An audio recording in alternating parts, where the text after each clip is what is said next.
What's up? Welcome to my review. My name is Kaori, and today we are going to be taking a look at the S.H.Figuarts Red King from the original Ultraman series, first appearing in episode 8, the Lawless Monster Zone. Red King may be one of the most popular as well as most frequently used characters, designs, and suits in the Ultraman series.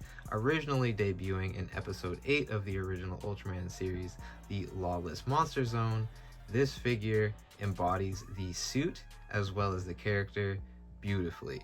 The articulation is surprisingly good, and it hides a lot of the gaps and joints surprisingly well, and there's a level of detail to this figure that I have not handled in quite a long time. So before we get into the figure itself, this figure comes with only a few accessories, one being its rock that it throws constantly in the series. It's really nicely detailed, and it comes with a hand, and something unique about the hand is it is on a peg system, and I have tested it with the Monster Arts Red Eyes Black Dragon flame attack, as well as some of the Dragon Ball effects. So if you have something that would fit this peg, you can also utilize other effect pieces and things for this figure, which I thought was really cool. He comes with the kind of relaxed hand stock in the packaging, as well as two fist hands with really nice shading and detail on them. Again, the sculpt and detail and texture on this figure is phenomenal.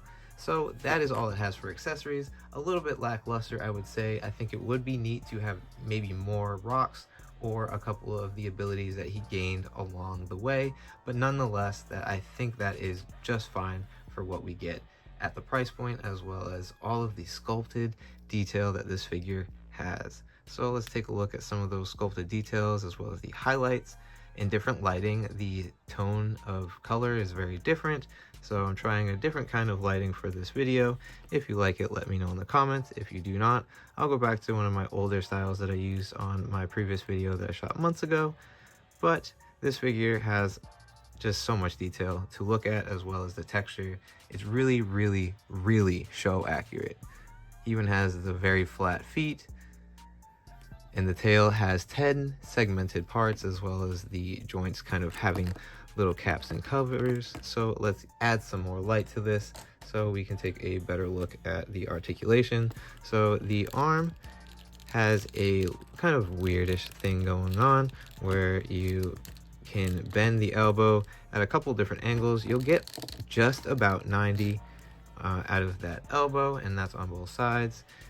And all of this texture is actually revealed and hidden within the joint, so you don't really get any weird gapping. It is mainly ball joints and double ball pegs and ball hinges, so if something pops out, it's not the end of the world. His arms go about horizontal. You get a twist there, and there's no real issue as the shoulder cap floats and you can move it around as it's independent.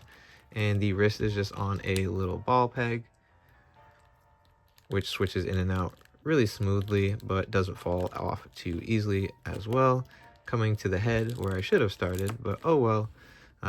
You have a joint here, a joint here, a joint here, and a joint in here, as well as a double ball peg for the mouth, and it's on a hinge. And this is probably the weakest point of the figure as far as the quality or stability, aka the fitness. Whenever I got it out of the packaging, this ball joint was a little bit loose, but I think it just wasn't pegged in all the way. However, this jaw is just on a friction peg, or a friction hinge, I should say. So it comes out rather easily. So just be aware of that. It's not like the fault of anybody, but how the design is. But you have a decent amount of range at the bottom one, as well as the top, which gives you a little bit more. And this is more for adjustments, but you can get him to look pretty low. And I'll try to demonstrate that more in the B-roll at the end of the video. But he can look down rather nicely, as well as utilizing that same joint where the gaps are hidden with more detail. You can get it back pretty far as well. And I shouldn't have taken that off of the hinge, but it is what it is. I fixed it. We're good. Coming to the torso, it is similar as the arms and the neck, which is kind of nice. You can kind of pull it up because there's a ball joint with a little extension point, and you can get that much crunch going forward. Actually, you probably get more. What am I doing? Yep, there you go. And there's a cool slide gimmick for all of these different plates, and there's this little groove section that allows you to slide it forward and backwards, which I think is pretty cool. It just allows for things not to rub as much, as well as giving you a lot of range. Here's that format, and it like drops down and everything like that, and you can see the different layers, how there's a bunch of different caps and things, so I really appreciate that. Again, everything's really easy to pop back together, but I figured I would show you how that looks. There's also articulation down here that is pretty similar, and you can pull it up, and it gets a little bit gappy in this situation, but you can kind of mess around with this layer and you can get even more crunch if you want to, and like kind of fuse them together. So there's lots of range in here. There is some side to side as well, and it just takes some filling around with, but the articulation's there. It's just a matter of moving everything the way it wants to. Drop down hips, which actually work really well for this release. Kick up that far, not too far back, even with the drop down, just due to the sculpt. The knees are pretty cool because when you bend it, again, you get about 90 out of that, maybe just shy. You get some sculpt that you didn't know was there that hides the knee joint. It's a double, kind of, but you only really get 90 out of it. The ankles have a swivel. They can fully rotate. They go down a little bit, they go up a little bit, and again, a little bit of play because there's a plate right here.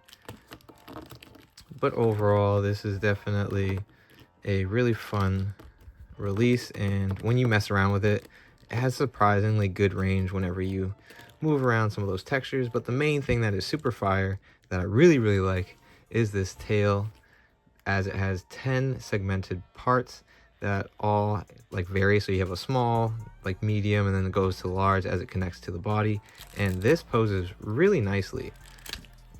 Yeah, well, that happens sometimes, but you can see like they're just different size double barbells all throughout the tail, which is really cool.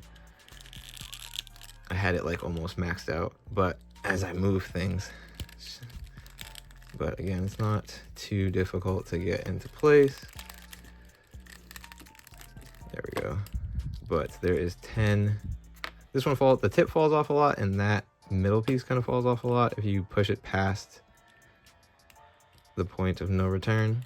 But it doesn't break, which is appreciated, but you can arc the tail pretty high. It can go down pretty nicely as well. And it just overall moves pretty well. And again, the texture is absolutely insane on this figure.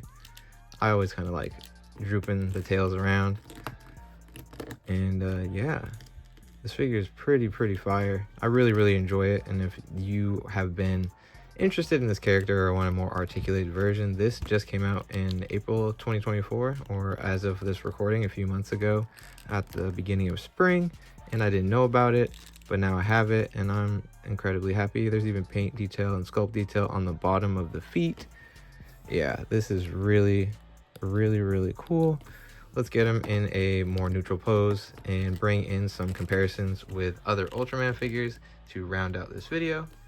So let's get right on that. Here is Red King next to the S.H.Figuarts Ultraman Reboot on the right and the Ultraman Decker Dynamic Type on the left. Here he is with Ultraman Geed Primitive on the right and Ultraman Blazar on the left. Here he is with Ultraman Trigger on the right and Earth Garon on the left. Here he is next to the Mini-Pla Battle Caesar Robo on the right and the Gundam Universe Shining Gundam on the left. And the last size comparison is of the Shoto Double Cross Kamen Rider Black RX on the left, and these two mini Gundam troopers that I found at Barnes & Noble in a random blind box on like the 50% off shelf a long time ago, but I felt that they fit really well into this video because it's a kaiju and it's an Ultraman series, and in Ultraman there's often like rangers or troopers that pilot different vehicles, and I feel like that is about the scale of the kaiju in comparison to the troopers, depending, because there are different variations of this character,